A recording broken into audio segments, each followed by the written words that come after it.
Welcome to another Q&A video. This went brilliantly last week when we tried it for the first time in forever. So we're going to keep running this during the close season. And I tell you what, if it continues to be such fun, we'll keep it going during the season. Keep your brilliant questions coming. We'll stick a post out over on YouTube and you can answer on the community tab and see everybody else's questions. I'll do it slightly differently today because some family stuff to work around. I'll do it in a few bits and then link it all together. But we'll do the same thing we did last time. We'll pull some clips out, then we'll put the whole thing up for members, and then we'll put it for everybody later in the week on YouTube. Let's get into a few of these questions in part one. Can refresh as well for part two and maybe three, obviously. Let's start with Darren. I think he asked exactly the same question last time, although he's been more specific. I think he wants me to just say nice things about Derby and John Eustace, which is fairly easy to do, and we did clip that out last week, didn't we? He's been more specific this week. How high could Derby realistically finish given our form under Eustace? So I guess you can reframe that as what is the absolute best case scenario for Derby. Probably if everything goes well, the recruitment goes well, they get a good start, Eustace Ball continues working, they could finish in the playoffs. I guess that's the absolute best case scenario. That may take a bit of a fair wind elsewhere. A few teams you'd expect to finish in the playoffs maybe messing it up, but I'm sure there'll be Derby fans who've done the maths on Eustace and extrapolated the absolute best part of their season over 46 games, and it probably comes out well above the 68 points that Bristol City got to get sixth place last season, didn't it? So, look, to be specific there, realistically, how high? Yeah, you get the playoffs if everything goes right. But believe me, everything has to go right. Let's get into Sheffield Wednesday because we haven't had a chance to talk about this on the channel because it was the latest episode of Mr. Chansiri and Sheffield Wednesday this past week with another EFL charge for them to respond to. And before we talk about the specific charge and the question, I will just say I'm completely with Mr. Chansiri. You're almost lost and a bit numb to it. God knows how the Wednesday fans feel because over the years there's just been so many things, one thing after the other, after the other, after the other. Genuinely, let me know if you agree, Wednesday fans. I'm to the point of, more news from Sheffield Wednesday. Okay, I'll stick that on the pile of other ridiculous news from Mr. Chansiri and Sheffield Wednesday. But look, let's read the question, and then I've got the statement, I've got the response, all of that. Starman NWC, given the late payment of wages for a second time in 3 months and turning down reportedly the largest offer for a non-parachute payment team ever, so he says in excess of the West Brom purchase, which was in the middle of last season, or at the start of last season, wasn't it? What do you see as a future for Sheffield Wednesday? Administration, more years of woe under Chansiri, or is his position now completely untenable? I'll circle back to the question. We'll have a bit of a chat generally about Wednesday. So I've got the EFL statement here. Sheffield Wednesday, this was 4th of June, so middle of last week, basically. Sheffield Wednesday has been charged with multiple breaches of EFL regulations related to payment obligations. This is not the first time, by the way. The owner of Sheffield Wednesday, Dafon Chansiri, has also, so he's been charged specifically, also been charged with causing the club to be in breach of EFL regulations despite his commitment to fund the cash requirements of the club. When they say commitment to fund the cash requirements of the club, they're very close with Mr. Chansiri. This will be an obligation he'll have made under a business plan from a previous charge to say, right, you've agreed to do this and front this up. So that, I guess, is his specific charge there. All charges relate to to both the ultimate beneficial owner, that's in caps as well, so that's obviously a legal term, and the club failing to meet their obligations to pay players' wages on time and in full in March and May 2025. The club had 14 days to respond. I think I've got the response here. Wednesday said on the club website, the club continued to seek, so this is basically Mr. Chancery speaking, A resolution regarding outstanding salaries due for the month of May at the earliest possible opportunity. Mr. Chansiri sincerely apologises to all players, coaches and staff affected and everyone connected with the club. March's wages were eventually paid in April. There was a temporary issue due to debts owed to Chansiri, whose family control the Thai Union Group, the world's largest producer of canned tuna. I don't know why that's funny or just canned tuna into the story here. That's just modern football, isn't it? The world's largest producer of canned tuna. Look, let's get into a bit of detail about this. And the question here, that last bit, is his position now completely untenable? Well, it's never going to be completely untenable because he's the owner. It's only the EFL or, him eventually being kicked out. We did see Mr. Dai Young at Reading. He basically has finally been kicked out, hasn't he? Put so much pressure on him. The problem is you don't want to get the wrong guy if you're the EFL. It's a bit of a tightrope and really go all or nothing because they could fold the football club. I know people say they'll never let that happen, but if you just get the wrong guy who really is obstinate about it, you don't want to tempt them into, and Sheffield Wednesday is a great football club with a massive history, and, that would not be a good thing for the game to see owners coming in, trying, failing, whatever terms you want on Mr. Chansiri's, kind of legacy and work he's done there at Wednesday, and then folding. That would not work. But is it untenable for the EFL? Well, it always seems to be that he gets himself into a scrape, and in the end, he gets himself out of the scrape, doesn't it? So, just on Mr. Chansiri, there's this. I suppose the timeline. I can't remember all of the scrapes he's got himself into, but the kind of abridged version is he came in with them in the second tier. I'm pretty sure they were in the second tier when he became in charge. But what I do know is he spent big. I remember like 5 million on Gary Hooper, and Forestieri was loads, and Jordan Rhodes was a massive, he was like the championship Harry Kane, I guess, at that point. And they went the big deal on the big striker who's going to get you into the Premier League. And, they got all the way to the playoff final, didn't they? I don't know. Maybe they didn't have Rhodes at the point where they were in the playoff final. Maybe that was the season. Wednesday fans will correct the timeline. But the general feeling is he spent a ton of money, got to that playoff final against Hull, lost. And look, maybe it would have been as ridiculous if they'd have got promoted. But there is this idea that I can't get away from, that if they'd have won that playoff final, could everything have been so different? Then you're, to use a Mick McCarthy term, you're inside the tent peeing out then, rather than outside the tent peeing in.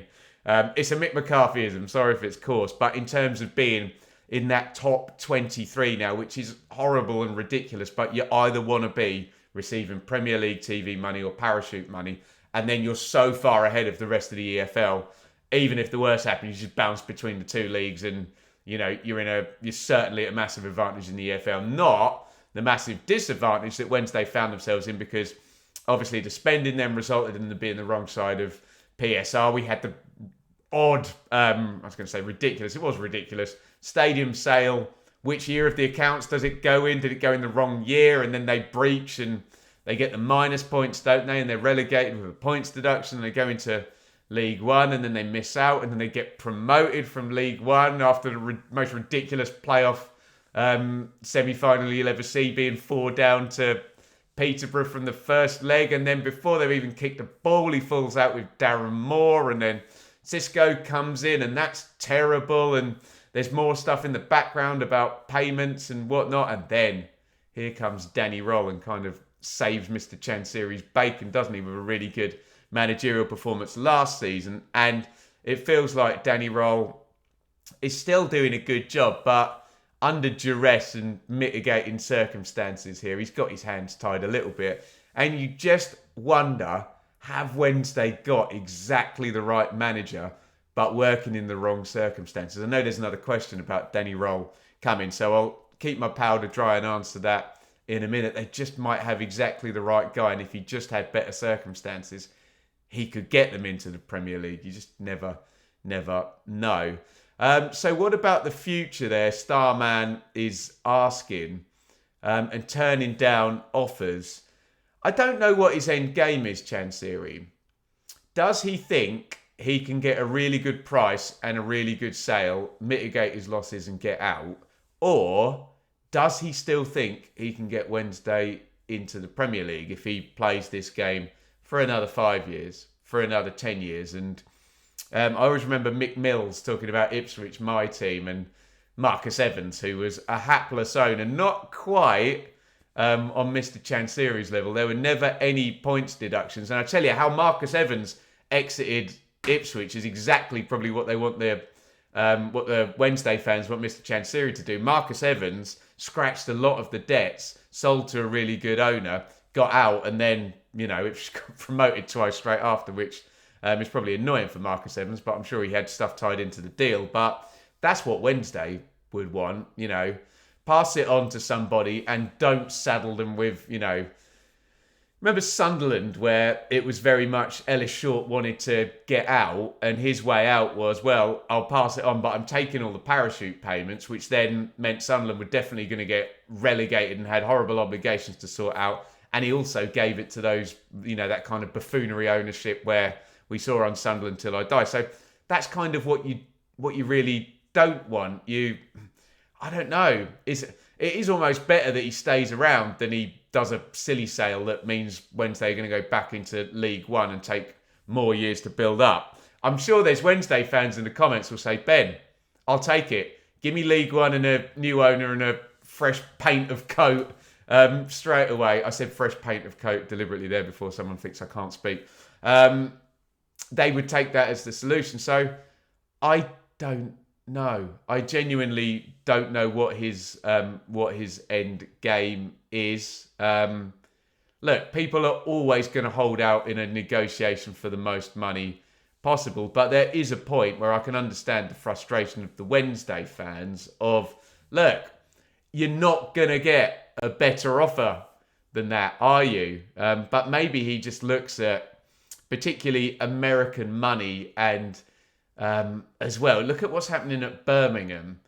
Is there not a similar opportunity in a big city and a great storied football history, the city there of Sheffield with two great clubs in there? And can you take Wednesday if you're an American hedge fund or whoever like Knighthead are at Birmingham, or even what's happened at my lot, Ipswich, where you get it's a pension fund, isn't it? But they've got more money than God, and they want their Premier League football team and they want that lovely TV rights deal money each and every year, going onto their accounts. That's the truth of it. In terms of like administration, I guess, but why would you put it into administration and kind of keep it rather than just take the deal? I don't really see how, because you put it into administration, you're pretty much guaranteeing relegation, aren't you? Because you immediately get minus 12 points if your club goes into administration, and then the administrators, they're not going to let you sign anybody because they're going to watch all the payments. That's literally their job. It's not their fault. They're going to sell any asset you've got. So immediately you'd assume the manager would leave, and you pretty much guarantee relegation. If a team goes into administration and doesn't get relegated, maybe a parachute team could do it because they'd have a bigger asset base and could get away with it. But to get past the kind of minus 12 would be really, really difficult, especially if you're in Wednesday's position when there's this idea that Danny Rohl is propping it up anyway, and there's a little bit of overperformance compared to what's actually been invested in the team and the level of player there. So, it's not good. I don't know what the end point is. I'm sure the Wednesday fans are going to say, I don't care what the end point is as long as it doesn't involve Mr. Chansiri. And let's be honest, he's not going to get them to the Premier League, is he? It's not going to happen, is it? Not under his watch. I just feel there's too many ships have sailed, too much water going under too many bridges, to use whatever cracking football metaphor you want to. Just quickly, I know there's this next question I'd set up there from Richard as well. As well thought of as Danny Rohl is, his question's fine there. I just couldn't read it. Can you see any Championship club meeting the reported £5 million release clause in his contract? That's a great question, because that's a lot of money. And does that mean you can immediately rule out any team that's not getting parachute payments? It probably does.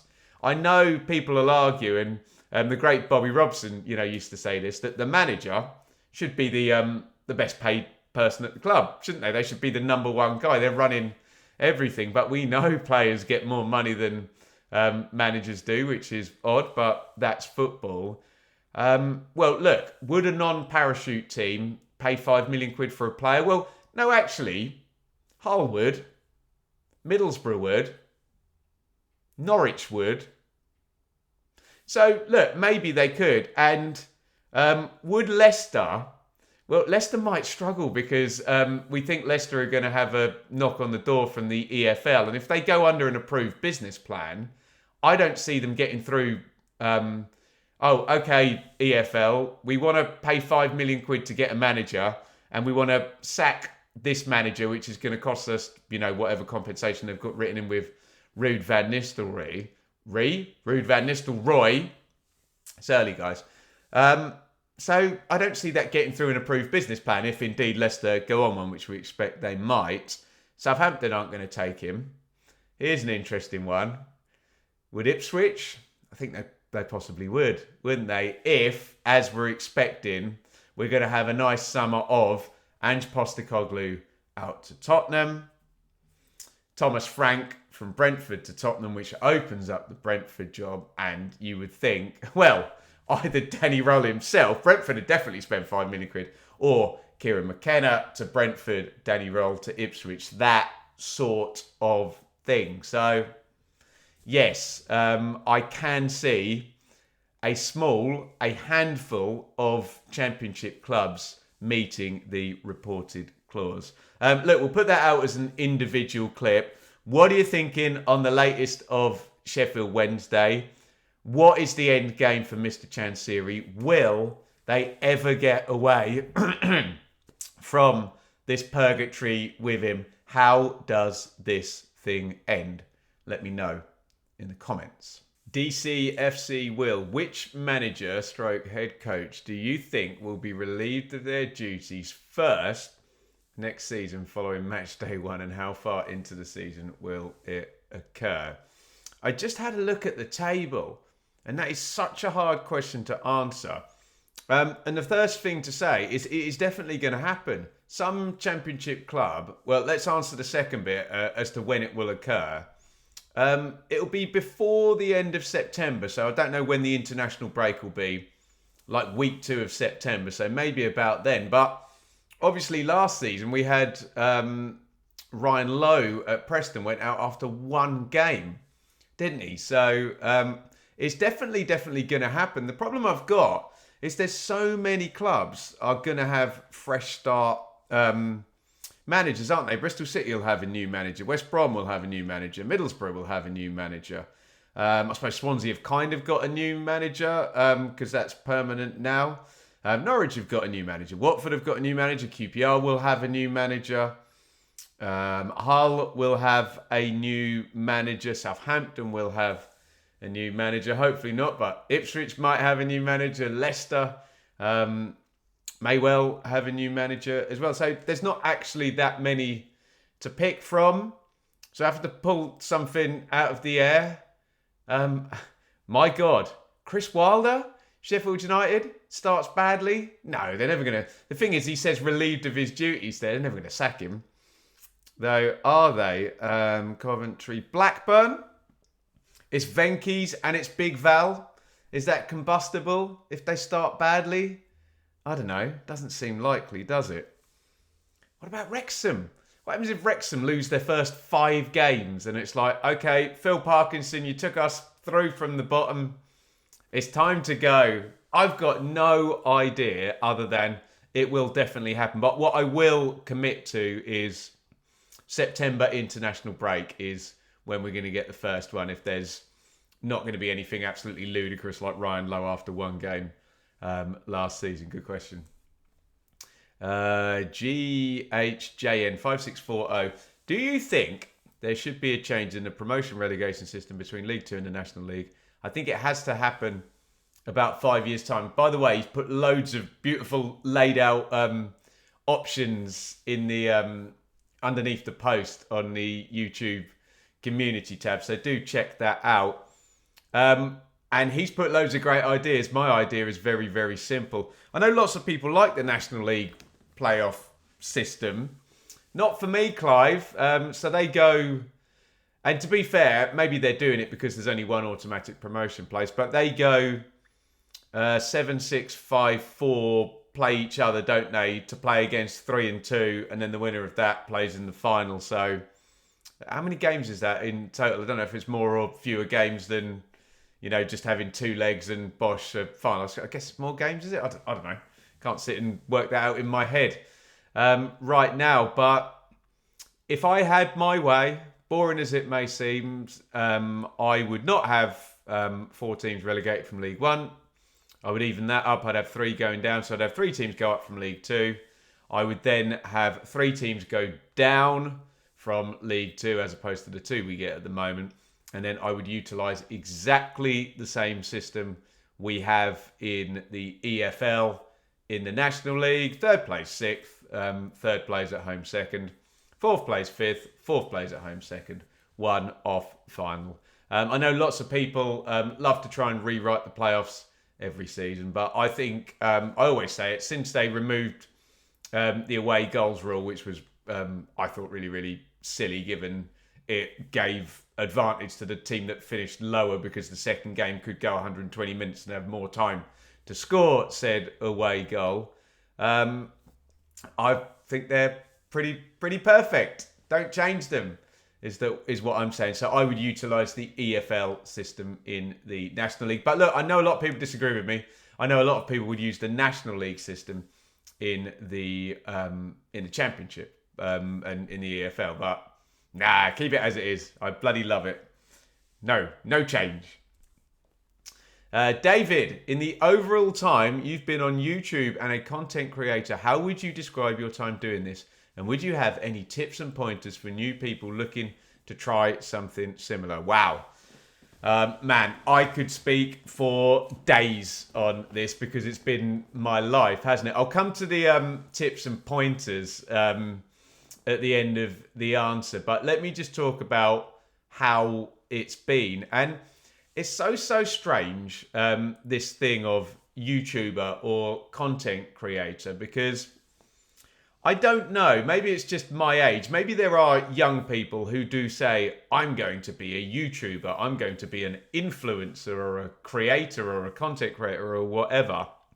The problem for me is, in my working life, those jobs didn't exist and now they do exist. And there's no point in time where it's like, now you can do that. That's an option. It's just a very kind of gradual, fluid thing. And being a creative person, you get involved in podcasting and then YouTubing. And then if you've got a bit of drive and a bit of oomph about you do more and you do more. And then I think there's probably a lot of people like me, people who are probably older content creators, that have just kind of ended up doing it because the thing happened, the opportunity arose with the growth of the internet and with the growth of YouTube, and the fact that you didn't have to work for a TV company to be able to talk about football or work for a newspaper, traditional media versus new media. And then all of a sudden you start doing it, you do it a bit more, and you are that thing. And I don't know whether it's like imposter syndrome or whatever, but I'll never truly believe that I'm a YouTuber or I'm an... I went to that thing at the playoff final the other day, and the guy from the EFL was like chaperoning me, which is ridiculous to even say, at Wembley Stadium. And he gets a phone call and he's daddy. He says, I'm just with one of our influencers. Give me 5 minutes. And I'm like, what? So it's happened. Yeah, I'm an influencer. I'm a YouTuber. I'm a content creator. So that's absolutely mad how it's happened. And I'm very lucky on the one hand to be able to do it because it's really, really fun. But on the other hand, I'm quite proud of myself because I know how competitive it is and I know how hard I've worked in order to even have it be like part of your income or your earnings or what have you. So, yeah, that's great. How would I describe my time? I mean, oh my God. So what I don't want to do here is be a big snowflake moaner about the fact that each and every day I walk out the back door of my kitchen into my garage office, talk about football to basically friends, and that's my job or part of my job. I still do, I'm a musician by trade, so I still do some piano teaching. I accompany a choir. I go and play gigs.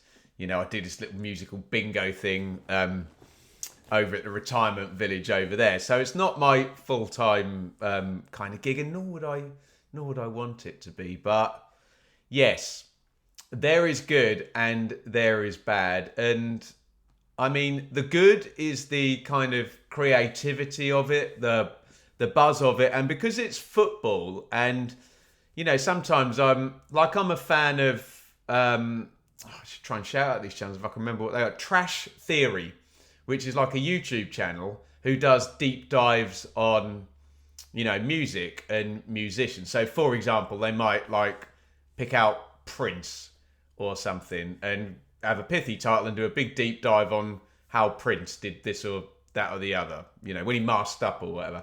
And I guess they spend 2 weeks on this video and make it perfect, and more power to them. It gets tons and tons of views and people might watch it for 5 years or 10 years or whatever, which is great. Whereas when you're covering football, it's proper like beat journalism. It is bang, bang, bang, go. And event happens. You then have a window to talk about said event before something else happens and nobody cares about said event anymore. And oh my God, there's been times, and my missus would laugh, where I've literally laid down in bed, some ridiculous news has broken, and I look at my phone and I have a choice to make of, man, do I need to get out of bed and talk about this and, have a video go up? Or am I just going to let this one ride? So there's a great excitement to doing that, which is absolutely fantastic. And people won't kind of see it this way, but I went to, I've got probably the perfect training actually, because I went to journalism college, but then I did my music degree and did loads of performing. So I can kind of see both sides of the, how you study a story and present it in a, fun way, but that people are interested in. But on the other side, I understand about performance, and I love, it sounds egotistical, I love to perform. It's great. It makes me feel really, really alive. Even right now, this is a performance, and that's just exhilarating, isn't it? And when we do live stuff and I can see that there's hundreds of people watching and the comments are coming in and it's a real big buzz and you get into a zone and you feel great, and it's kind of like, oh, that's a life well spent performing, in my opinion. I know other people, it's not for them. They don't want to do that. They find it stressful. That's not their thing. Fine, but it's something I really, really enjoy. So I absolutely love that side of it. And there's even times where, you get a bit hyped up and you're doing a pre-recorded thing here and you talk and you bang, bang, bang, and you finish the piece and it's like, yeah, I feel really, really great after doing that. So very, very gratifying. I'll come on to the bad things in a minute, don't worry, if people are really interested in hearing about that. But the other good thing, which is really, really flattering, is people care what I have to say.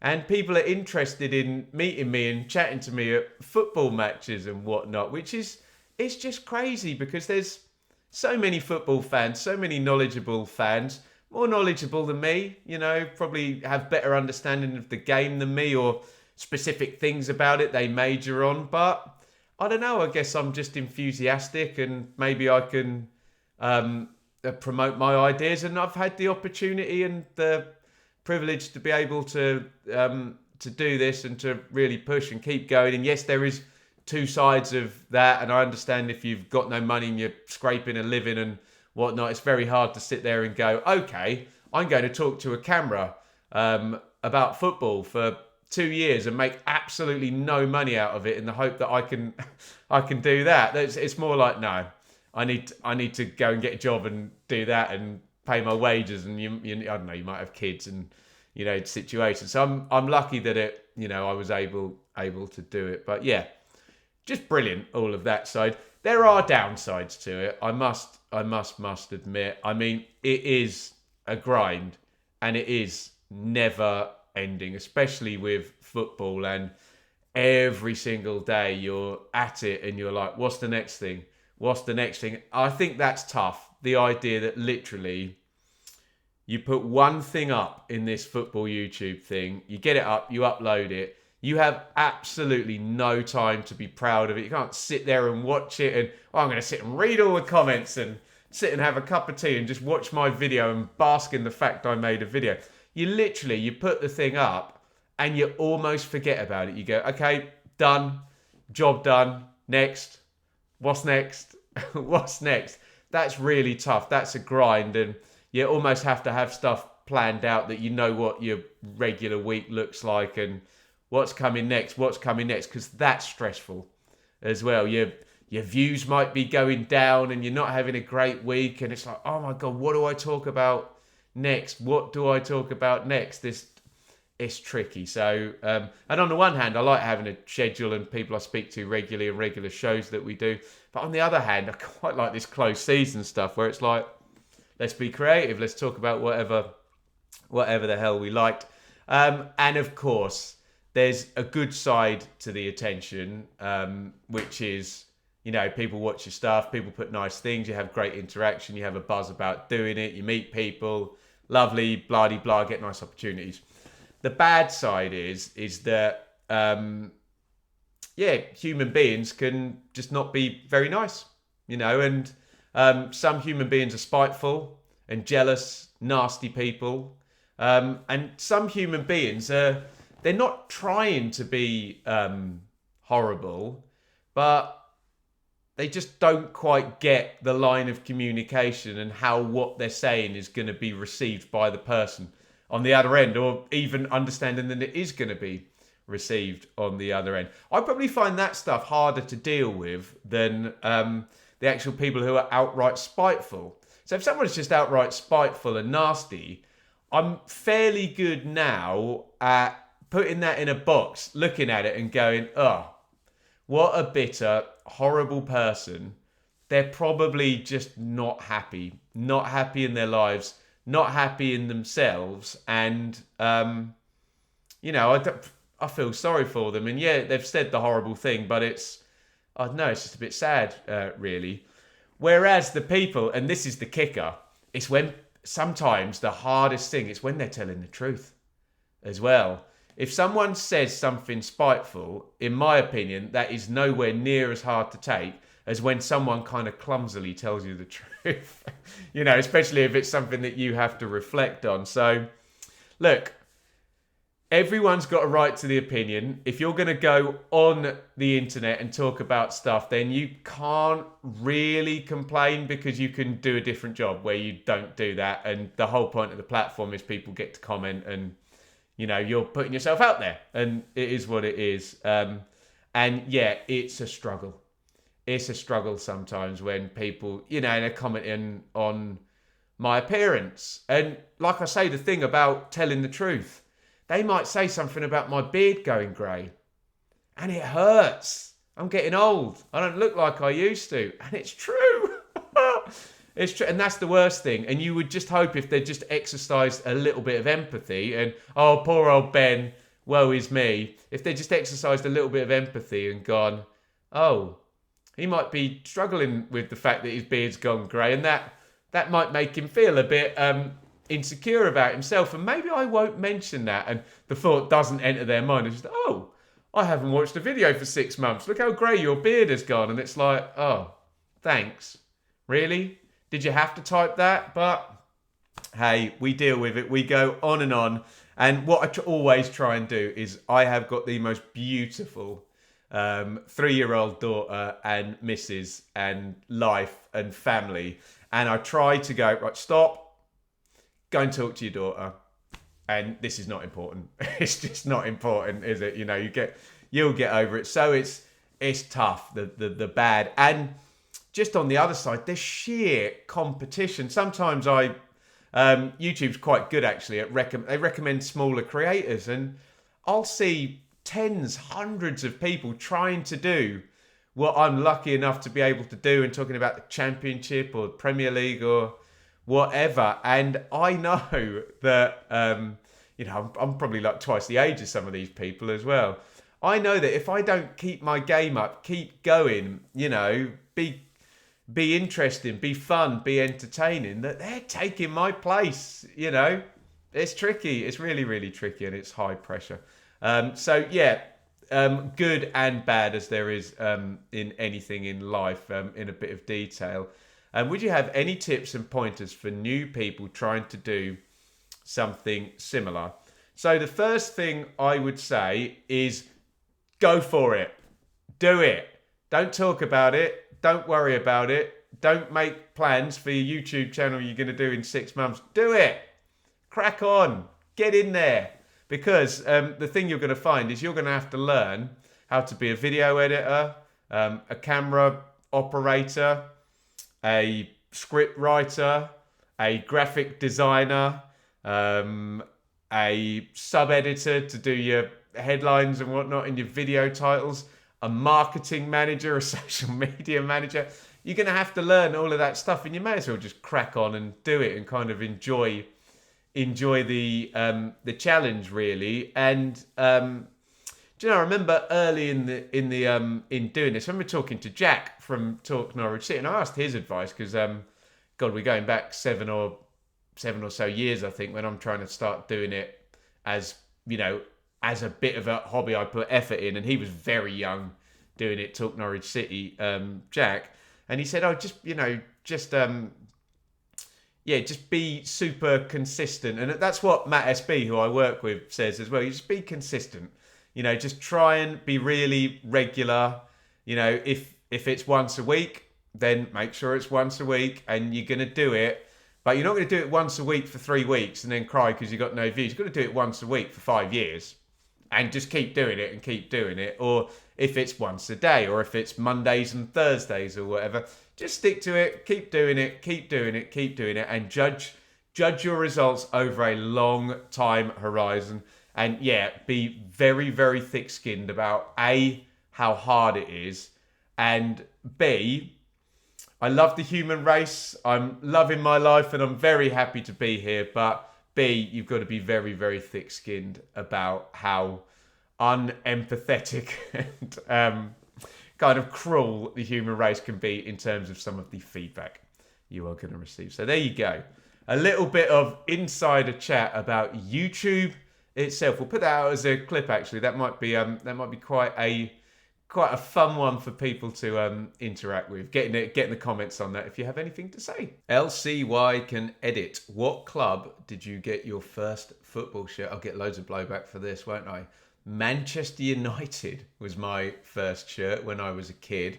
And I guess based on them winning the FA Cup in the early 90s, it had Sharp written on it. And oh my God, I loved it. It was absolutely, even, to wear it, and even like the smell of a football shirt and the feel of how the badge was, it was absolutely brilliant.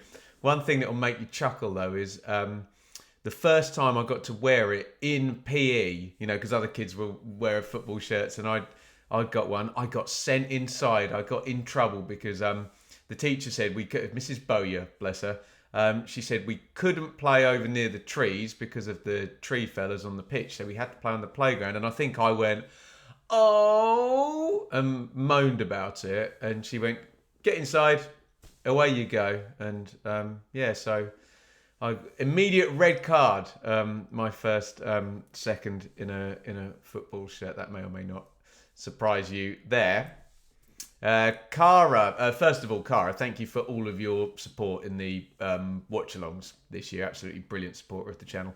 Who will score more goals in the Championship is if Ross Stewart is fully fit, him or Jack Clark? Surely it's got to be Ross Stewart, isn't it? If he's the central striker for Southampton and he's on the end of everything and he stays fit for a whole season, focal point. Does he take penalties as well? I think that has a higher ceiling, even though Jack Clark's brilliant at standing on the left-hand side of the pitch in the Championship, moving in a little bit to the right and finishing over and over again with the same shot. You would imagine Ross Stewart would have more scoring opportunities if they're both fit for the season. But in theory, they should both have a lovely old time this campaign. Divano JV. Oh, I know this guy. Is McKenna a robot? Same subs every game. I mean, everyone's entitled to their opinion. Let me have a sip of my coffee. But Divano is probably the 0.01% of Ipswich fans who are McKenna out. Get him out. He's terrible. No, I don't think Kieran McKenna is a robot. I'm guessing that criticism is that he's robotic and he's not able to try out different things. I mean, on the one hand, we want managers to have a specific plan and what they're going to do and stick to it. But if it doesn't work, on the other hand, we want them to be creative with their solutions, I guess. Could Kieran McKenna's substitutes be better? Possibly. They were pretty damn good in the Championship, weren't they? And they weren't in the Premier League. So you begin to wonder, is it actually the substitutions? Or is it maybe other factors of the difficulty of managing Ipswich Town in the Premier League compared to managing Ipswich Town in the Championship? I don't know, but I don't know. I don't think Kieran McKenna is a robot. Dave. Good afternoon, Ben. Can you see a surprise team making the playoffs? Yeah, absolutely. We are in the era where Bristol City got in with 68 points, which was a surprise. We had Huddersfield in the final. We had a Luton Coventry final, didn't we? And Luton finishing in third place with a very small budget relative to many Championship teams. So I will repeat my belief, Dave, that there's no...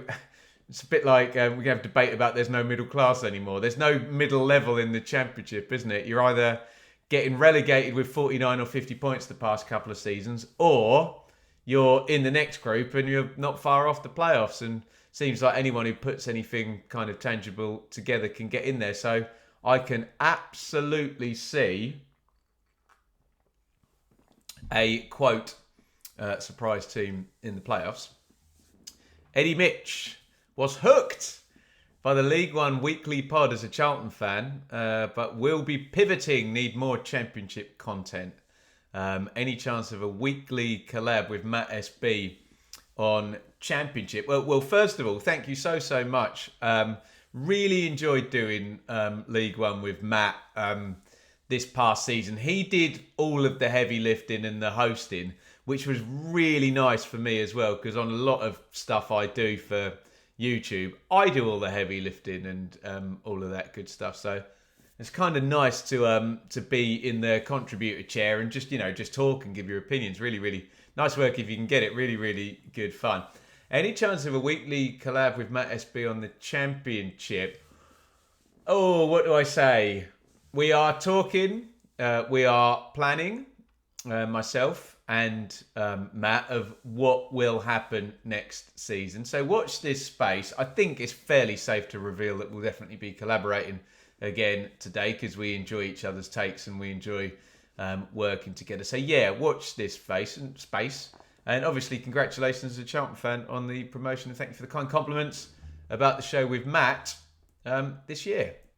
Sonny Son, hi Ben. On a recent video, you'd mentioned how you've been alcohol-free for a good while now. Just wondered, as a fellow football fan who has recently ditched the drink in pursuit of some cleaner living, what inspired you to make the change? What challenges and successes have you seen? And what's the best advice for sticking at it for the long run? Thanks, Matt. Okay, we're going to go there. So the first thing I'm going to say is, if you're here for the football and you don't want to hear this, that's fine. I get it. You can click off this particular bit or fast forward if you're on the long Q&A stream and not the actual clipped out bit. That's fine. I get it. I knew this question was coming, and I actually asked my missus, should I answer that? Should I talk about that?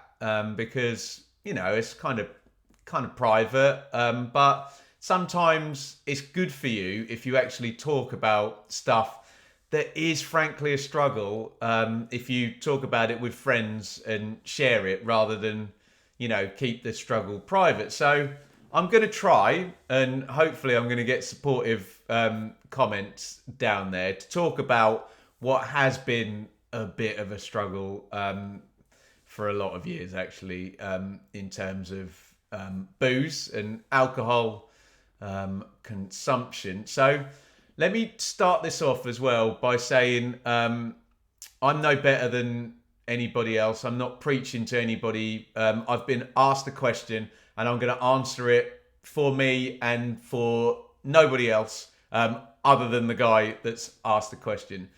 And if you like alcohol and you enjoy it and you're able to do what I have struggled with and have it in a controlled way that does not affect you physically, mentally, emotionally, and affect your life, then amazing. Honestly, more power to you. The reason I guess I'm here cold turkey is because I haven't really been able to do that as well as other people like my missus, who I'm very envious of, who can have a bottle of wine in the fridge and have a glass, half a glass, and put the thing back. Imagine that. I think people often talk about addictive personalities and whatnot, and I don't know whether it's a bit of a myth or not. I think stuff is addictive. Your phone is addictive. Gambling is addictive. Booze is addictive. Computer games are addictive. People can get addicted to virtually anything, can't they? So I think stuff is addictive, and yeah, I certainly have struggled in a few ways. So it was December the 31st, 2023, and I was on a gig and I was driving, so I wouldn't have been drinking anyway. And I hyped myself up and I said, look, this is it. Clock turns midnight. I'm going to stop drinking for 1 month. And I did the 1 month, January of 2024. And here we are. Someone will tell me the total. It's probably over 500 days later. Is it 18 months? January, February, March, April, May, June. Yeah, 18 months later. And I haven't had a drink. If you want to say congratulations in the comments, you can. If you don't care, fine. As I said, I'm making this answer for the guy who asked the question, and it might help me to talk about it a little. But yeah, I've found it quite tricky over the years, and COVID wasn't good either, where we're all cooped up at home and everyone's a little bit bored, and you turn to whatever vices and comforts that are there. But I'm sure many of you who've been watching for a long time remember seeing me on streams and I've got a beer on the go, or it's literally a bottle of wine on the go, and people are super chatting and I'm charging the glass up every time. And let's just say I've struggled to manage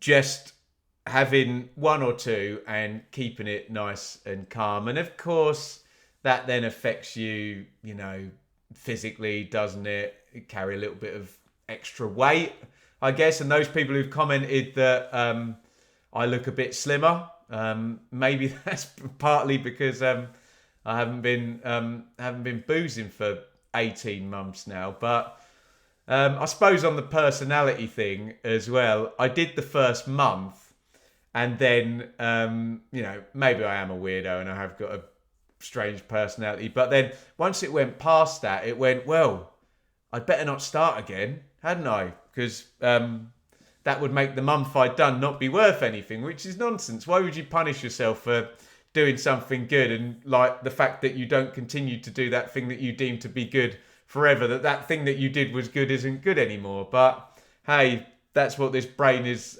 telling me, and blessing or curse, sorry, you tell me. So yeah, I really get into stuff, and all of a sudden, if I was boozing and drinking, I'd be researching wine and wanting to be a blooming wine connoisseur and trying all the different types. And I mean, the hardest thing as well is literally during this time, I had the sponsorship with Beer 52 as well, didn't I? So I literally was being sent beer by a company to promote on the YouTube channel, and obviously for financial reasons and feeding my family, I needed to do that. But on the other hand, I wasn't drinking at the same time. And call me a hypocrite if you want. That's fine. That's up to you. I'd always say, in terms of like gambling sponsorships or alcohol sponsorships on YouTube channels, it's very easy to be the moral police on the one hand. But if you're in a position where it's hard to make money and those are the offers you're coming, you can either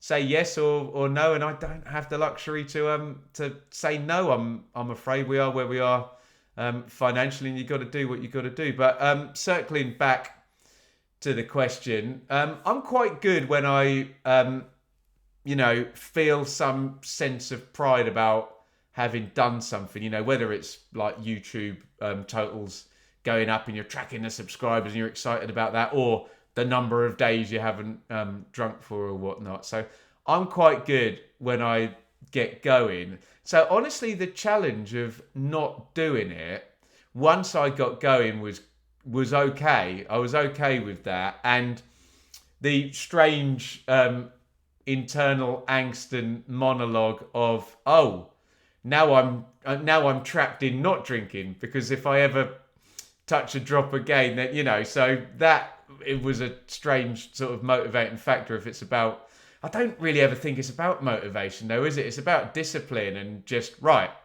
this is not something I do, so I'm not going to do it. And when I do it, the outcome is not amazing. Not a lot of good comes from it. And as much as we all like to think we're hilarious and we're able to debate really important and sensitive topics when we've had a drink, I think in the cold light of day, our jokes and our opinions are maybe not quite as impressive as we think they are when we've had a drink or two. Let's just say, in terms of the challenges, something I've found a real struggle is being around people who are drinking. And it's not because it makes me more likely to drink, but you have these weird conversations, and lovely people, like friends we've had over, and I try to just make it not a thing. But someone will always notice if you don't drink. It's one of those weird things where you're more kind of stigmatized and picked on if you don't drink than if you do. And I think sometimes it's people who are struggling with their own thing. It makes them feel a little bit uncomfortable about the fact that they're doing this thing, they're giving in or whatever, if you see it that way, and you're not. And so you have these weird conversations of, oh, you're not having a drink then, Ben? And you try and get away with it. You go, oh, I'm driving. But if you're in your own kitchen and not having to drive anywhere, you can even say, no, I'm not going to have one. And then the next question is, oh, have you stopped then? And you can either go, I don't really want to talk about it, which kind of makes a bigger deal about it and they're going to ask anyway. Or you can say, yeah, I stopped. And then the next thing, you're getting quizzed. It's like, how long did you stop for? Why did you stop? Did you have a problem? And then the next thing it flips to is, oh, well, you see, I only have like the odd glass at the weekend or whatever, and I try not to, and I'll probably do it a little bit too much. Maybe I could cut back, And then you get this monologue from the person and you realize it's not about you, it's about them. So I've found that a really, really big challenge. And honestly, I've just tried to hide it. It's like, okay, we're out. I'm having a Coke. I'm driving. Fine, whatever. Or we're at home. Nah, just don't fancy it or whatever. Just try and no sell it. But I've found that a challenge, and just the normal thing. The other thing I've found a challenge is if I'm, out and we're having a nice dinner or whatever. A glass of red wine would taste nice. If it's sunny and you've done a good long day's work and Enid's playing in the garden, I'd like a beer. That tastes nice. But yeah, that's the decision I have made. And the success is lost a bit of weight, which is probably linked to that. And you just feel a little bit clearer and just a little bit more kind of ready to go for the day. But look, if you're 20 or 25 or something and you're watching this, you can probably still get away with it. It probably won't be an issue. You probably still feel fairly sharp and clear and physically okay. But I'm older than you, and it's a bit of a struggle. What's the best advice for sticking at it in the long run? I found this book quite helpful. Prop alert. This Naked Mind by Annie Grace, and I think you can actually get it for free on Kindle. So yeah, I started reading it on Shaylee's Kindle, but then I'm a complete nerd. I like to highlight passages in books when I'm reading them, so I had to have a hard copy when I realised it was good. She's fairly all in. She's not a fan of alcohol, Annie Grace, but I found that quite helpful, her take. So yeah, Matt, check that one out, This Naked Mind. I think that might be... It was helpful for me if you need that sort of thing. But it's just discipline, isn't it? It's just, I don't do this thing and don't have it in the house. If you really don't want to do it, don't go to the pub if you really don't want to do it. Always drive if you're going out with a missus or what have you. And look, it's much easier when you're my age and in a relationship and you're happy at home and you're not wanting to go out gallivanting or whatever because there's that culture.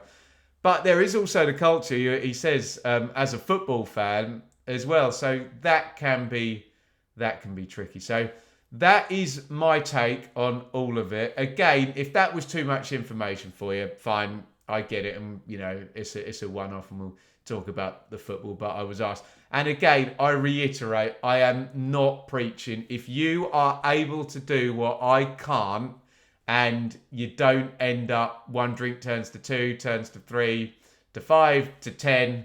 Across the week, you're doing it every night. You're doing it on your own and it's not good and you're a bit of a dick and you're unhealthy because of it. If you're able to manage that, more power to you. Carry on. I'm not making any judgment. I'm just answering the question about my journey. And that is how it went. Let me know your views in the comments and let's all keep it calm down there if you are talking. No judgment of anybody. It's tricky and live and let live. What anybody wants to do with their body and their time is completely up to them. That's my belief. No judgment. Joe Richards, how do you think Leicester will do this season? Do you think they will be straight back up or will take a couple of seasons? So there are so many moving parts to what's going to happen to Leicester next season. And we're going to find a lot out before they've even kicked a ball, I think, in terms of what the EFL are going to be doing and if there's going to be sanctions and whatnot thrown at them and the manager thing as well. Let me kind of flip the question. So will they be straight back up or will they take a couple of seasons? So I'm kind of thinking of it. What would it take Leicester to bounce straight back up? What does that look like? Well, it looks like the EFL and the sanctions being all right, copable, i.e. not a 12-point deduction and a business plan and a soft embargo or something like that.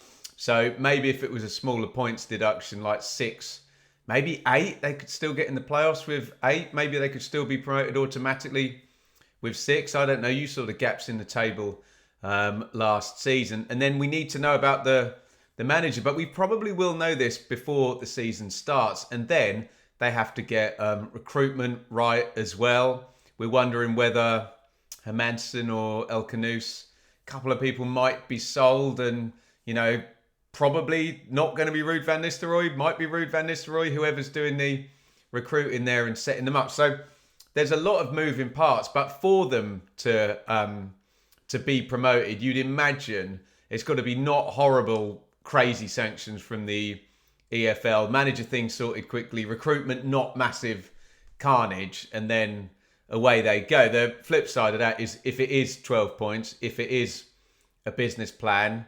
Van Nistelrooy isn't confirmed, and then I don't know, that maybe makes it harder for them to get a manager. Maybe that gets delayed. It's a bit chaotic. Recruitment then becomes difficult, hodgepodgey on pitch, and you'd think it's going to be tricky to get promoted in that first season. And maybe, as it says there, it will take a couple of seasons to challenge. But obviously, in the recent past, let alone the recent past, generally, Leicester are powerful in the Championship and obviously have been powerful at the higher level as well in very, very recent times. So you'd expect it to come back around, but things do need to point in the right direction and to a certain extent go Leicester's way. Footy predictions. I've already answered this, haven't I? Are you doing League One predictions with Matt next season? Yeah, we are going to do that, and we are very, very much looking forward to it. Obviously, we lose 7 teams, but we get 7 new ones. I mean, I say 7 new ones. Luton and Plymouth and Cardiff aren't really anything new to me and Matt. But up from League Two, who did we get in the end? Wimbledon, Bradford. Am I going to? I can't even remember all of them that went up. But there's going to be plenty of new teams to talk about, and I'll evidently be far more well versed in it by the time we do indeed get there. Research will be done, as the YouTube comments often ask me to do. Ronnie, aside from the prestige associated with the highest divisions, which league do you think is best, most enjoyable, most competitive, most difficult for fans? So I can only really speak, some people would throw in European leagues and things of that nature, worldwide leagues, frankly, with TV the way it is nowadays, into their answer. I can't really do that. I can talk about the 3 EFL leagues and the Premier League, and I mean, I'll rule out League Two. Obviously, I've seen my team Ipswich play in League One, third tier, Championship, First Division, Second Division, second tier, whatever you want to call it, over the years, and Premier League, First Division, top. Actually, that would be a lie. I'm not that old to say I saw Ipswich in the First Division. It would have been Premier League at that time. But look, I guess the question is, kind of repurpose the question, is the Premier League all it's cracked up to be? Because that's often called the best league in the world. And I don't know. There's things you get in the Championship that you don't get in the Premier League, like 46 games. And, there are times where, the games are spaced out and maybe you've got 3 in a month. And if you're supporting a side that's not necessarily a favourite in there, i.e. a promoted team, then you might not get to see your team win for a long, long while. And that's not fun. Look, I don't want my answer to just be about, a league is good if the team you support are A, in it, and B, winning. But there's got to be competitive tension.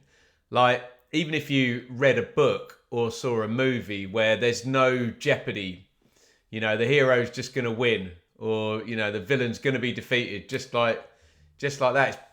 That wouldn't be interesting. No one would make that movie or write that book in that way. There has to be jeopardy.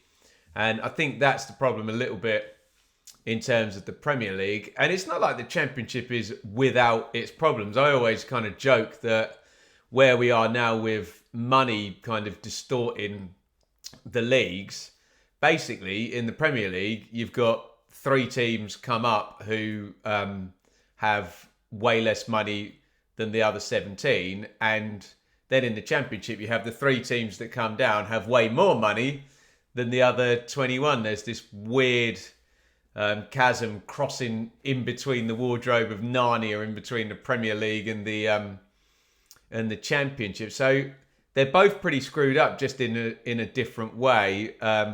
You tell me, what would you rather have? 3 teams having way less of a chance than everybody else, or just 3 teams alone having way more of a chance than anybody else? But look, I mean, I love the Championship. I really, really do. League One is fascinating, but it's a bit of a train wreck at points. And I remember Joe on Blue Monday framing this very well, and I've borrowed this many times, that League One feels like the final meeting point for failed Premier League teams. They don't tend to... I know Bradford have been in League Two for a while, but failed Premier League teams don't tend to go further down than League One. And these massively high-achieving teams... I know we've had Yeovil in the Championship, but, with very small setups, maybe a Cambridge or a Forest Green or a Morecambe or something like that, they tend to not get to the Championship. But they do meet in the middle there in League One. So League One's fascinating, but a bit of a train wreck at times. So I'm sure you knew my answer was going to conclude this way. I love the Championship, and watch my interview with Neil Warnock. The way he speaks about it as well, the hustle, the bustle, the 3-game weeks, the playoffs.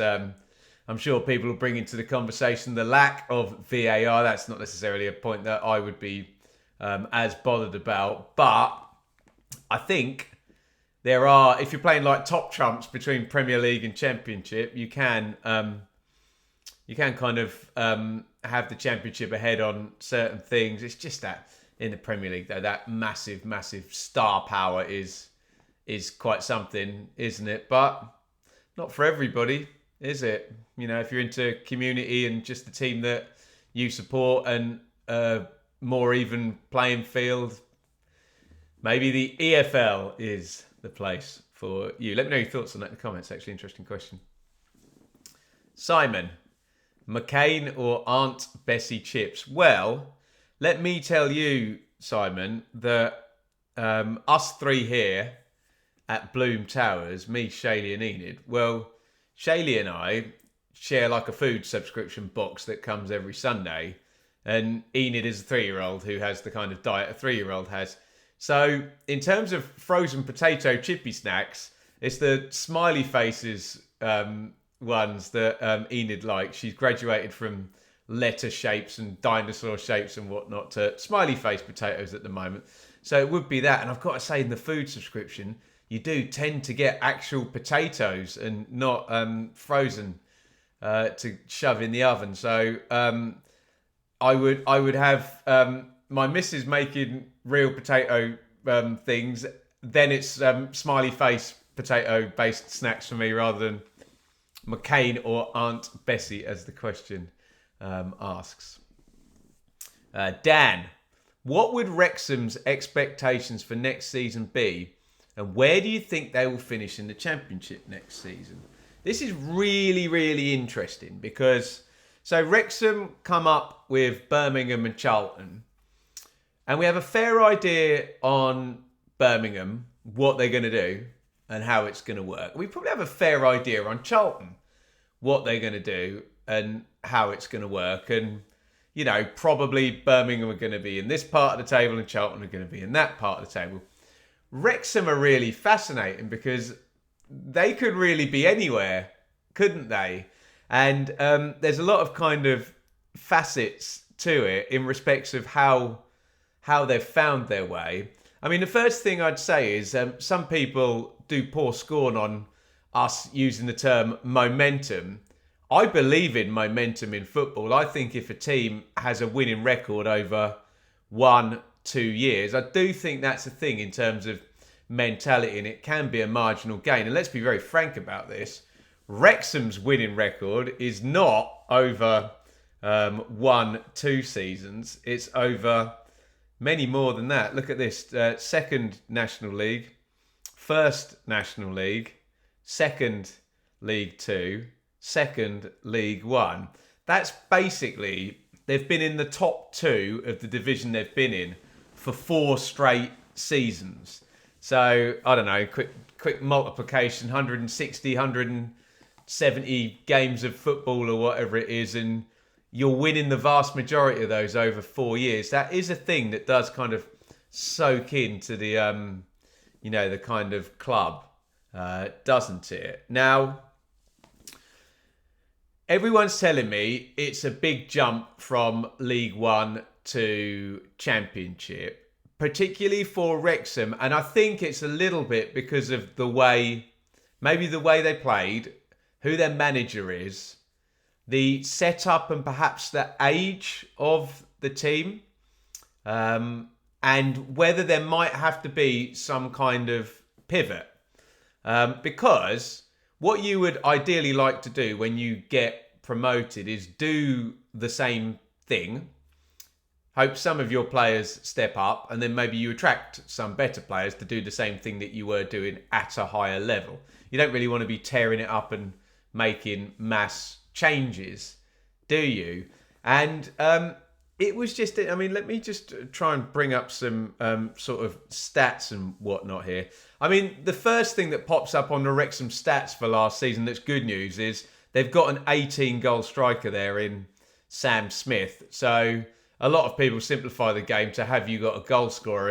And Sam Parkin he talked about it on a Championship Checking podcast, he did the game against Charlton, was it, where they got promoted, and was very impressed with Sam Smith, who scored one, maybe two in that game. I can't quite remember. Now, what is really fascinating is when you go into the team stats and how the attacking stats and the defensive stats are mismatched in the idea that Wrexham are a functionally better defensive, pragmatic side than they are a goal-scoring machine. They finished second in the table and got tons of points, so read into it what it is. But we're talking here about how does that pass and transmit through from Tier 3 of English football to Tier 2 of English football. And, I mean, look at that. They're right up with Birmingham defensively. 0.7 conceded, it says on FootMob. They're tied in that one.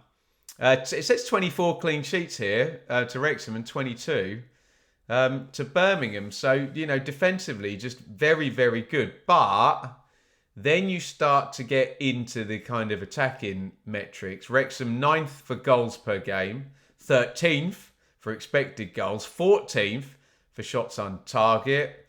And you get into the possession stuff as well. 14th for accurate passes completed. Look, 3rd for accurate long passes as well. So there's a bit of a sense of, can you recruit the quality of player to play in that way in the Championship and for it to be successful? Because all I would say is, we could look at the Championship at large in a minute.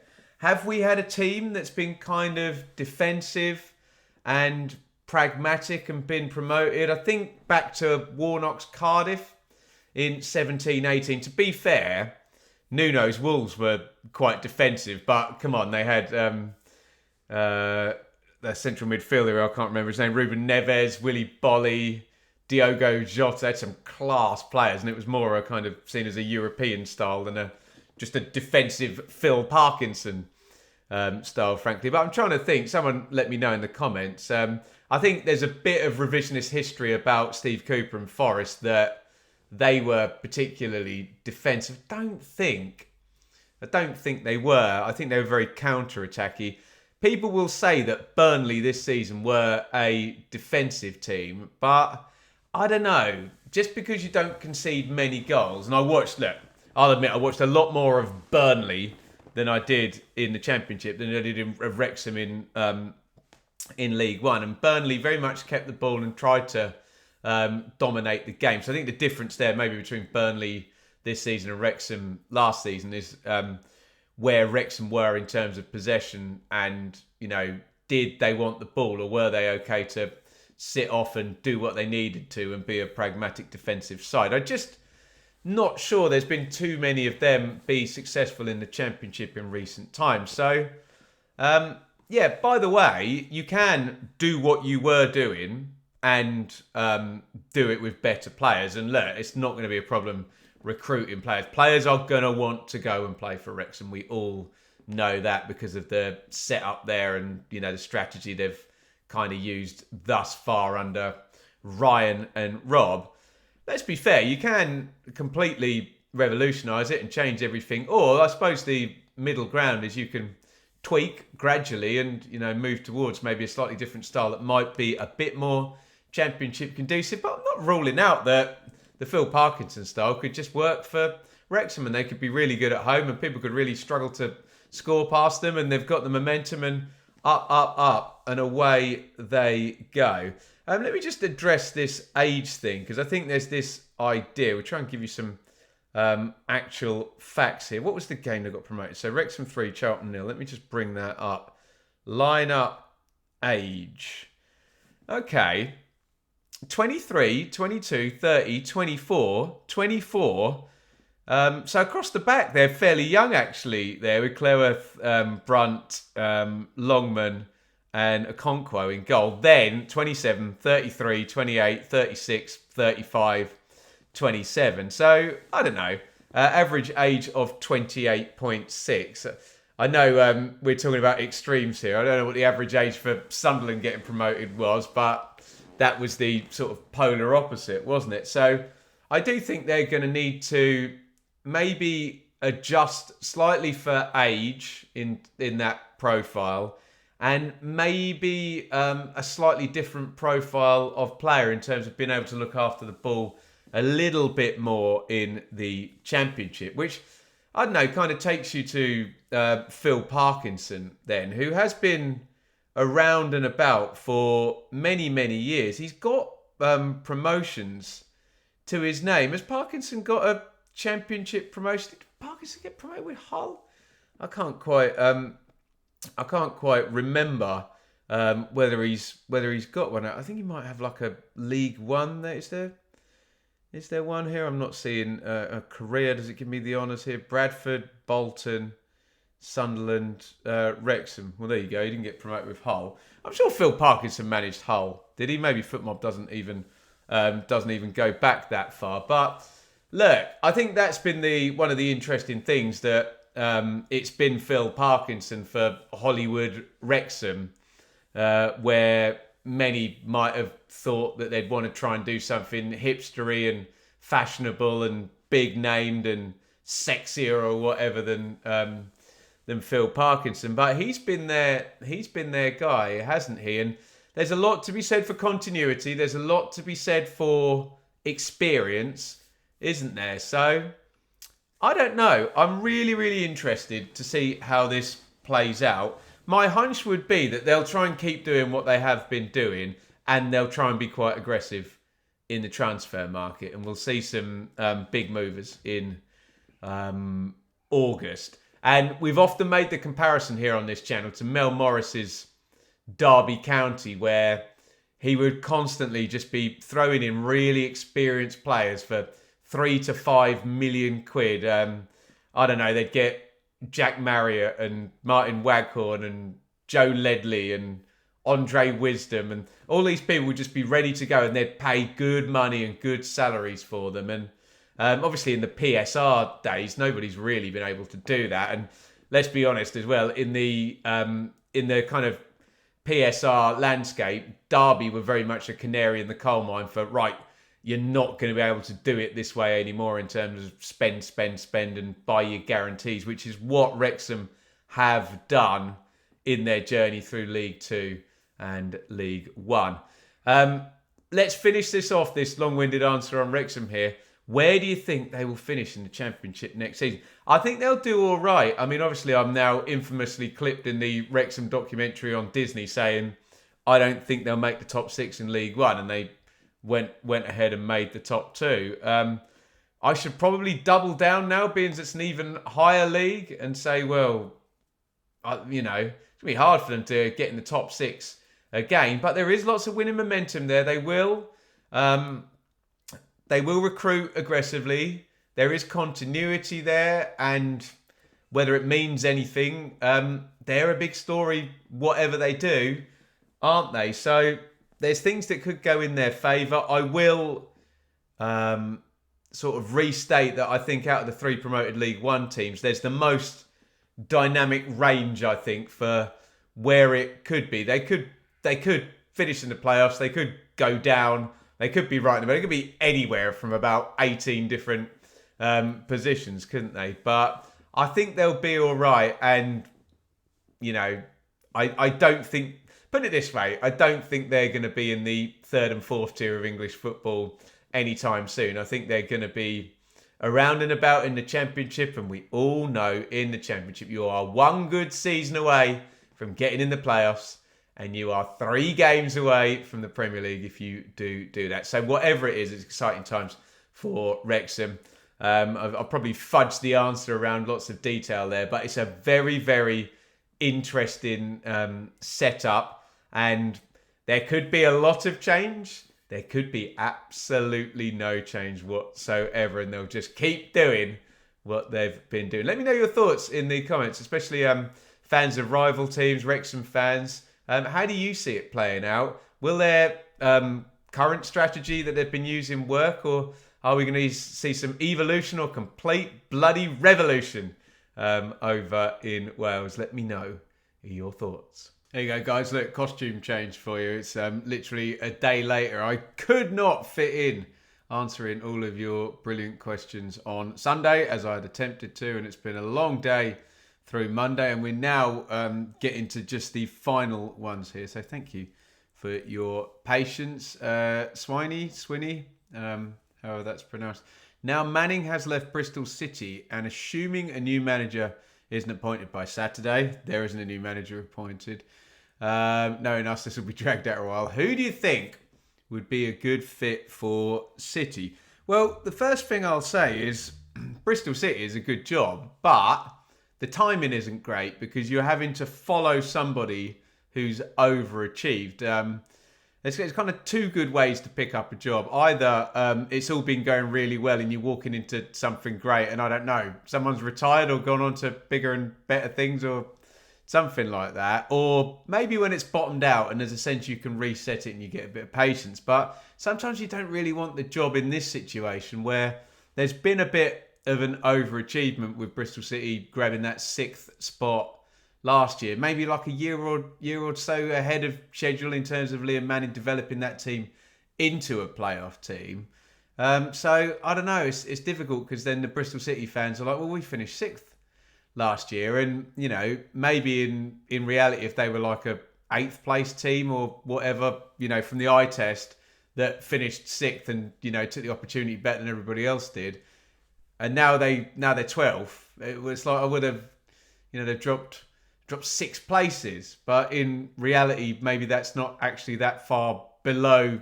You see what I'm saying? I'm kind of hodgepodging the numbers because you finish 6th, but you know what I mean, don't you? I've just brought up the odds checker, Bristol City. Gerhard Struber is the favourite. I like that a lot, actually. I remember Gerhard Struber. He was here for a blink of an eyelid. I actually met him when I did a behind the closed door game at Reading, and I really liked him. Obviously, he came into Barnsley, and it was a bit of a great escape in the COVID season, wasn't it? They survived on the last day, and I think like with 3 games to go, they were needing snookers, and I think they won. Did they win them all?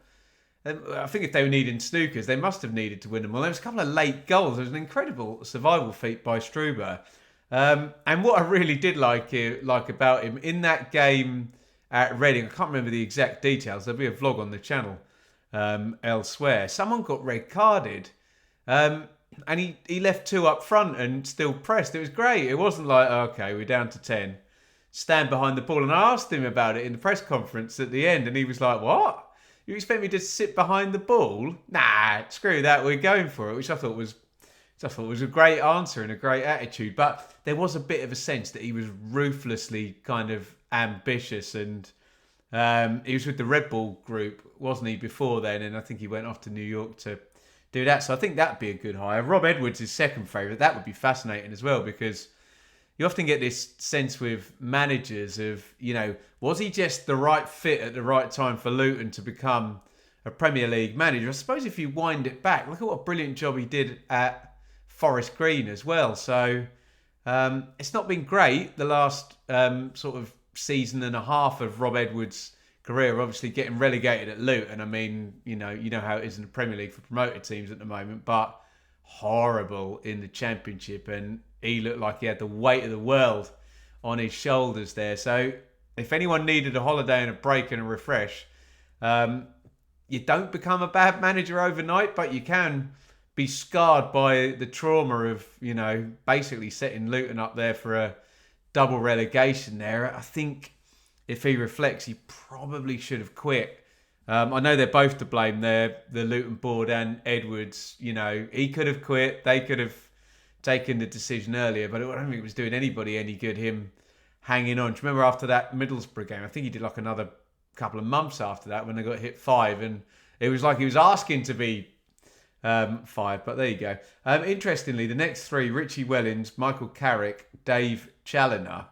Well, Wellens and Challoner are rightly being linked. I know fans of Orient and Stockport won't particularly want their managers to be there. Maybe they do, because they should be acknowledged for brilliant work in League One, and not just in League One, because both of those managers lost in the playoffs this season, but have taken their teams from League Two to League One and got them challenging at the top of League One. And in Wellens' case, 1 game, and Challoner's case, 2 games away from promotion to the Championship, which is just brilliant. And with those guys, I think you get real experience, don't you? They've done this job for a long, long time, and both probably deserve a chance at Championship level. And it's going to be annoying for Stockport and Orient fans. They're going to get linked, especially if their teams are doing well next season. You kind of worry a little bit about Orient. Was it lightning in a bottle? And is there going to be a peak followed by a trough there? I hope not for their sake, but Stockport, they'll be up there again, won't they? I'd imagine so. Michael Carrick, yeah. I don't know. I bet he interviews well. Michael Carrick talks a good game. Everyone seems to be very convinced by him in the game. So, yeah, does he go straight back in? I'm just looking down for any interesting names on there. Marty Cifuentes, Steve Cooper. These are fairly low down the betting. John Messinio. All be good, wouldn't they? You struggle to get Messinio out of Pompey, wouldn't you? Cifuentes, probably free and available, knows the league, knows the level, did a great job first half season, particularly at QPR. Maybe a bit of a sense he's come out with his reputation intact and everybody thinking that the QPR higher-ups is just buffoonery land and it's not his fault. So, yeah, maybe the City fans would like him there. Steve Cooper, I think is a bit of a guarantee at Championship level. I know he'd want good money in his pocket, in his salary, and spent on players. But if you set Steve Cooper up in the Championship, he delivers, doesn't he? Playoffs twice for Swansea, and what a job for Forest, taking them from bottom to top in one go, and they're established in the Premier League now. So I know maybe Cooper thinks he's a Premier League manager. I'm sure Leicester fans disagree after the start of last season, but it's at Championship level, there are few managers with more credibility than Steve Cooper there. So, yeah, let me know your thoughts on Bristol City. Is a good job, isn't it? I know everyone wants a parachute job. And I know there was probably a time when Bristol City was spending a little bit more freely, weren't they? But I still think fan base, beautiful work being done in the stadium. Okay, maybe Lansdowne, the owner, is a little bit more conservative than he was. You do have to gamble to a certain extent to go against parachute teams these days, don't you? But surely somebody can go in there and look at the second half of the season. They played West Brom and they won late. And Manning had everything together there, and there's limbs at the end of the game. The fans were really engaged, and you're like, this is a club that can really, really do something. And there's that massive cliche, isn't there, about a Bristol club never having been in the Premier League. It'd be great to see, be something different, wouldn't it? So it's a good job. Plenty of good names there. Not entirely sure about the timing, but you know what football managers are like. They back themselves to dig any club out of any situation. Let me know your thoughts in the comments. Richard, as a fellow music man, do I concede that Marching On Together and Play All The Way, I don't know Play All The Way, are two of the greatest recorded football songs? I do agree that Marching On Together that's amazing, isn't it? And to go on music on it, if you want a big chorus, that bum bum ba da da da, going for the ya da da da, the big high note in the chorus is just fantastic. And when you hear the Leeds fans chanting that, yeah, it's a glorious one.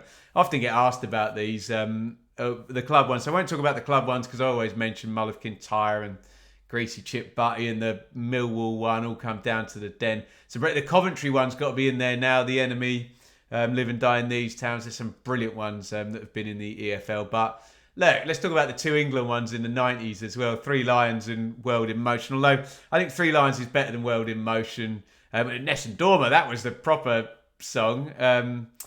Wasn't it? Who's the opera composer who does Nessun Dorma? I can't think. Someone will be screaming in the comments. I can't think off the top of my head.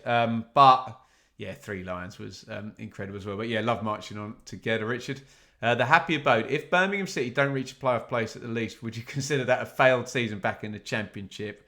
No, I wouldn't. I think when you come up from League One to the Championship, or any promotion indeed, there's just that bit of leeway that if you stabilise, that is just okay, isn't it? Because your trend is upwards. You've got credit in the bank from the previous season. You got a hell of a lot of credit if you scored 111 points and built that side there. So I always think if that trend is up, how many clubs have that where the trend is continually up? It's difficult, isn't it? I know like Brentford would have been an example from, say, 2016, 17. They would have just gone, kept going up and up and up and up and up. That's difficult, isn't it? And I always joke, I don't even joke, that a sharp rise is followed by a sharp fall. I hope that's not the case for my club. Ipswich, you had the sharpest rise, didn't they? League One, Championship, Premier League, bosh. We hope we don't get a sharp fall next season. But in some ways, honestly, it's better to do things in a stable way because you don't get massive churn of playing staff and you can work your way through. But I do accept the premise with Birmingham that they're hot. And while you're hot, make hay while the sun is shining, right? And can you go back-to-back promotions, or certainly back-to-back top six appearances? It wouldn't be the worst thing in the world if they had a good season, finished in the top half, built more stars, built the asset base, established themselves in the Championship, got that bit closer to the sports quarter and all of the brilliant stuff that's going to go on there. And I just think if you're a Birmingham fan, I know it's going to be hard to be patient at the moment, but the good times are a-coming, whether that's next year, the year after, the good times are coming. It just feels that way with Knighthead, doesn't it? So, no, I wouldn't consider that a failed season. And, be patient. Southampton Talk. Young talent to look out for in the league. I'm going to give you the biggest fudged answer here ever, Southampton Talk. We will, as we do every season, do a 10 Wonder Kids to watch video for the Championship, where I will research that properly, give you a really good answer, give you, 6, 8, 10 to choose from. We'll quiz people in the community post as well on that. So let me do the research and, have a good look into everyone's squads when that's stabilised a bit, and there will be a specific video on that. So I will know, but I don't know now. Connor, love it. What's the best memory you have of Ipswich Town? Well, I normally give a cliche answer there because the best memory anyone has of football or music or anything is when they're young and when they're falling in love with it, which was George Burley and Ipswich getting promoted at Wembley and winning the playoffs in the year 2000. But let's circle it round to the double promotion recently and the moment where I realised that Ipswich weren't going to be a naff, stupid bottle job that messes everything up for season after season after season, like 15, 20 years in a row.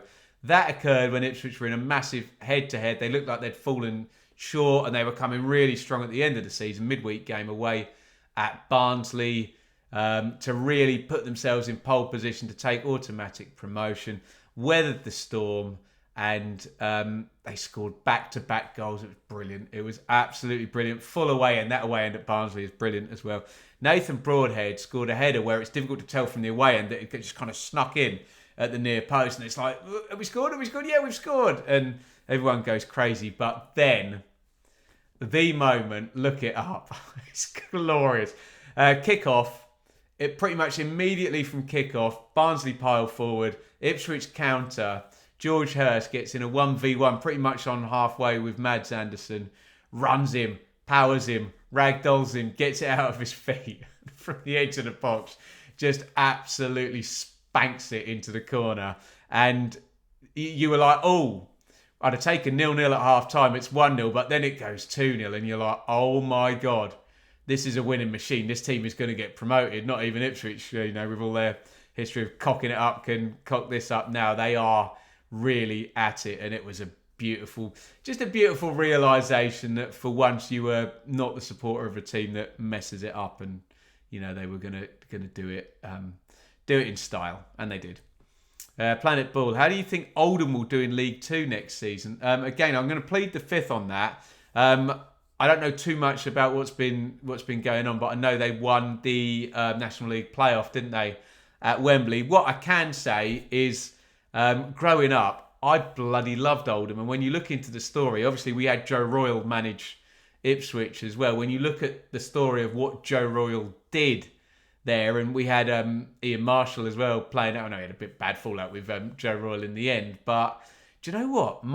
Not my first game was a 0-0 draw, Ipswich against Wolves. The first goal I ever saw at a football match was scored by Ian Marshall for Oldham as they were getting promoted into the Premier League, in fact. So I've got great memories of Oldham, and I think anybody my age remembers them taking the lead in the FA Cup.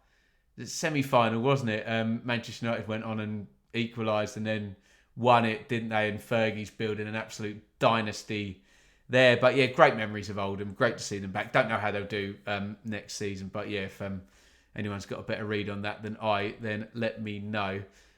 Sam, who do you think would be a good replacement for Ange if he leaves Spurs? Well, since 3 days ago Sam asked that question, it looks pretty certain that it's going to be Thomas Frank. So I'll reframe your question into, will he be a good replacement?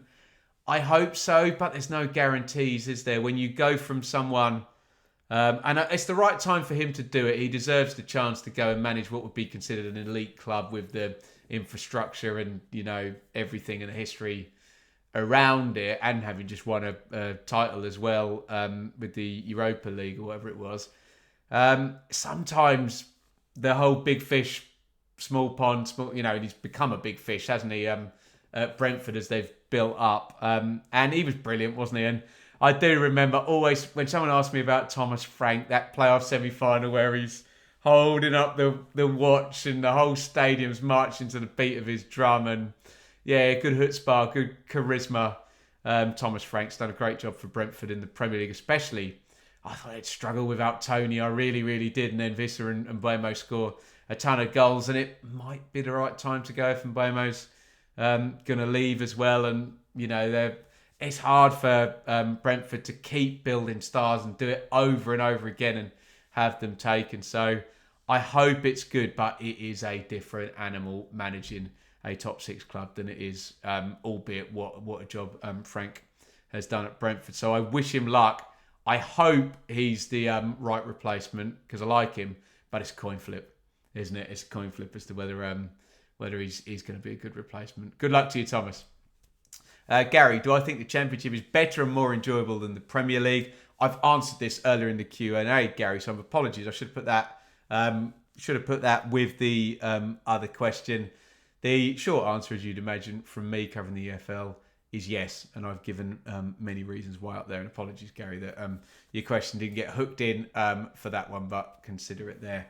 There we go, guys. In 5 sittings, we have done the Q&A. Let me know if you want another one. I'm really enjoying doing them, especially the kind of more personal questions, about being a YouTuber as well, and, the one about alcohol and quitting drinking. So, yeah, it's all good. Really, really enjoying them, and we'll keep them going through the close season, and maybe we'll do another one. Maybe not the end of this week, but maybe the end of next week, so there's more new topics to talk about. But thank you, everybody. Hope you enjoyed the Q&A. We'll put it out members first for a little while and then out to the wider world once I've edited it, which I'll try and do right now. Can I get that started before dinner? Thank you, everybody. We'll see you for the next one.